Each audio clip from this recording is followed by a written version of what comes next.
Guten Morgen, ich heiße Gabriela und mein Nachname ist Ostafi. Ich bin am 3.11.1973 geboren. Ich komme aus Rumänien, genau aus Iași. Aber normalerweise wohne ich in Italien, genau in Rom.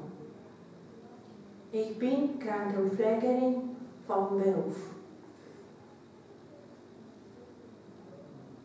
Meine Mutter ist Virginia und mein Vater ist Aurelian. Ich habe 3 Kinder, Erika und Raimund und William. Erika ist 18 Jahre alt und Raimund und William sind 13 Jahre alt.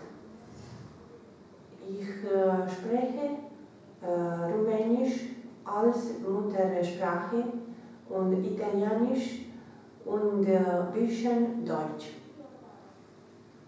Ich lerne Deutsch in Denia, um in Deutschland zu arbeiten. Viel Gruß.